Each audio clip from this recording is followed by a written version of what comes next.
Whenever I find a man who don't believe in Santa Claus, and in spite of all remonstrance won't yield up to logic's laws, and see in things that lie about the proof by no means dim, I straightway cut that fellow out, and I don't believe in him.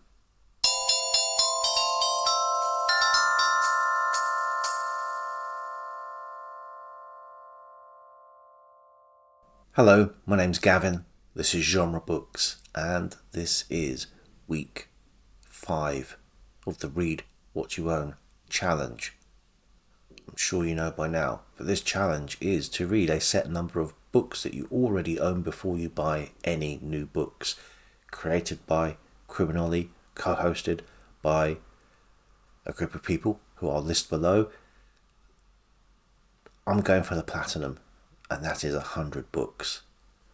Fortunately, I've included ebooks, and I say that because I've read 2 ebooks this week, and this is the first of what I should imagine is going to be more than one bad week during the challenge. As I'm recording this, I've still got Sunday to go, and if I'm lucky, I will finish the 4th book of the week, but only 4. Should I finish it today, that will see me through to 25 books, which, once you average it out, is not too bad. And that will be a quarter of the way through the challenge. What this week has been is full-on Christmas. Almost exclusively Christmas stuff I was reading, and I don't think I'll be reading this much Christmas stuff until next December. But the first thing I read was something which is our version of Christmassy. This is for the event on ghost stories, Resurrecting, a Victorian tradition started by Vin at Revenant Reads, co-hosted by another number of people who I'll list below, and being joined by lots more people. The group read for this event was The Old Nurse's Story by Elizabeth Gaskell, and I read that. As it's only a short story, it doesn't even reach novella length. Possibly novelette in the old pulp parlance, but yeah, I did not list it as one of the 100. I did download it on the 6th of November, on the 5th of November, when I think I first saw the event being advertised.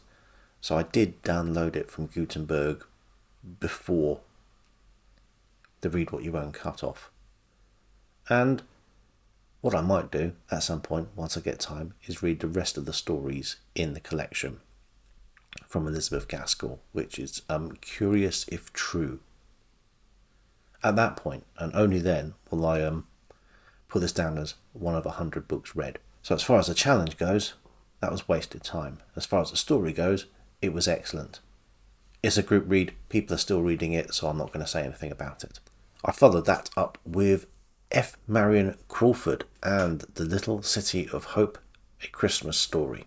There are a number of different ways to approach your Christmas books. There is the sort of cozy Christmas, which I don't read. There is the spooky ghost story, which doesn't necessarily need to be Christmassy, but it's just been a tradition for a long time,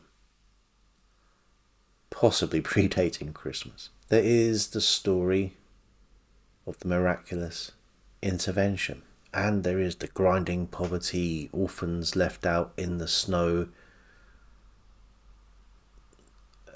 situation, leaving an opportunity for charitable intervention.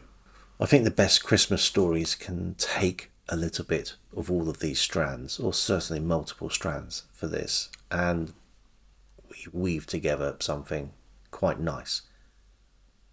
Some of the stuff I've read this week has been cloying in sentimentality and pathos, and it's been an emotional roller coaster, considering it's just been Christmas stories. And this book really did kick it off. It's a brisk read. It is nicely illustrated throughout. I don't know if this is a children's book. This is 1907, and I'm not sure they would have stood for such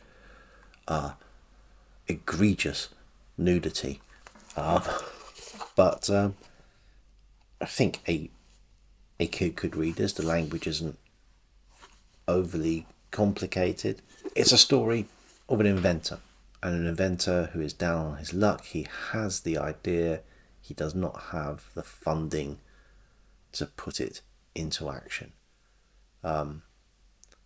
He has a wife and a son. The wife has moved away to become a governess in order to provide for the father and the son. But the inventor is at the end of his tether, and he is at the end of his means, and he is looking at not even being able to provide a Christmas meal for his son at Christmas. And he is losing hope. And his kid gives him hope. His wife then gives him hope. And, it's a Christmas story. It has a happy ending.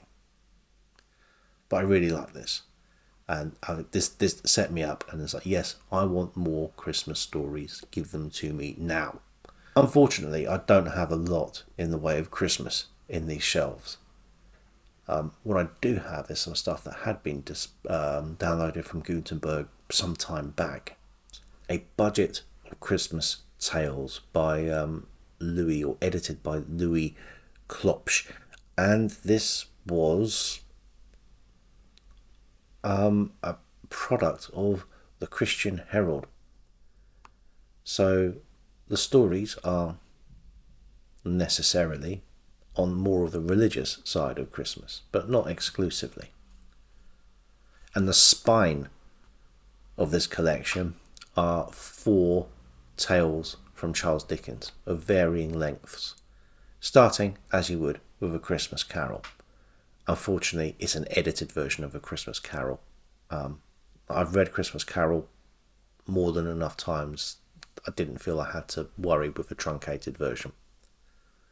Similarly with the chimes, I've got a feeling this was edited a little bit as well. I remember when I read the chimes previously, it felt like a lot longer story.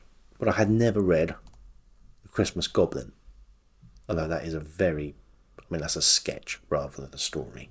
And I'd also never read The Poor Traveller, which doesn't have a lot Christmassy about it, but I think was part of a collection of stories by various writers of people who had gathered at an inn and told each other stories at Christmas. There are some anonymous pieces in here. The Legend of the Christmas Tree and the First Puritan Christmas Tree. There's some poetry here, including by someone who I was sure must be a made-up name, but apparently was a real person, Hezekiah Butterworth. But other than that, you've got Margaret E. Sangster, Mrs. W.H. Corning, Harriet Beecher Stowe, Mrs. Molesworth. I think the standout story here, if you ignore the Charles Dickens, is another anonymous one called My Christmas Dinner.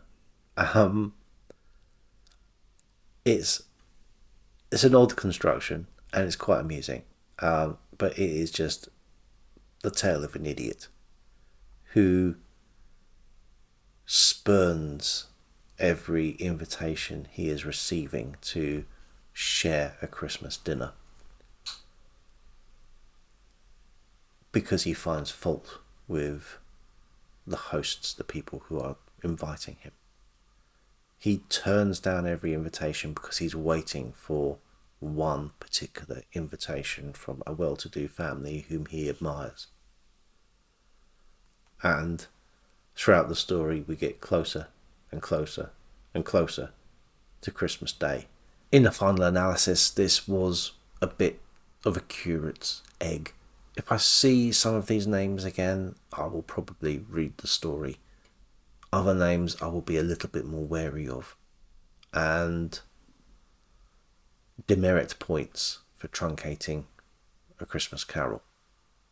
But another Christmas book, this a Christmas collection rather than an anthology, because all the tales are from my new favourite author of the last month, John Kendrick Bangs.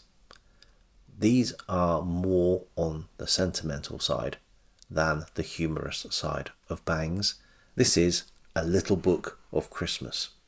There are 4 stories: the conversion of Hetherington, the child who had everything but, Santa Claus and Little Billy, and the house of the 7 Santas. The child who had everything but is really interesting. It is a bit like A Christmas Carol, but done in not about the poor, but done about the very richest in society. And the child, it says it in the title, the child who had everything but. A nursery full of toys and no idea how to play. I think my favourite might be the house of the 7 Santas. Which is odd because it is the most sentimental, I think, of all of the stories. But I think it also gave the best opportunity for Bangs to show his humour. The 7 Santas are all members of the same gentleman's club, and I think maybe that's harking back to the Associated Shades series that I've been reading. Clubs seem to be a big thing in Bangs. He must have been very comfortable in a club atmosphere, and given his connections was probably a very clubbable kind of fellow. And he just seems in his element when it's a comfortable leather armchair in front of a fire and someone bringing him a brandy. I also read another piece I downloaded from Bangs, 8 More Christmas Tales, and a little bit disappointing. I was looking forward to more Christmas stories in the same vein, and what I got was something that was read in less than 10 minutes. These are almost like mottos you'd find in Christmas crackers rather than stories, and I therefore did not include it, given its brevity, in the 100 works that I'm reading for the Read What You Own challenge. I have started 2 other things. Like I said, I do hope to finish this by the end of today. This is Christmas Past, a selection from Victorian magazines, compiled by Dulcie M. Ashdown, with a foreword by Julie Cooper. The mark of quality. I have also started, in the only non-Christmassy, non-festive reading of the week, the first section of Against the Day by Thomas Pynchon, that a number of us are going through as part of a group read. But there you go, only 3 completed books this week, a few other things read, a couple of bits that don't count, and one I hope to read by the end of the day to make it a 4-book week. I knew there would come a point where the pace would have to slow down, especially in the run up to Christmas, and this may be the beginning. But let's hope not. I shall persevere. And until next time,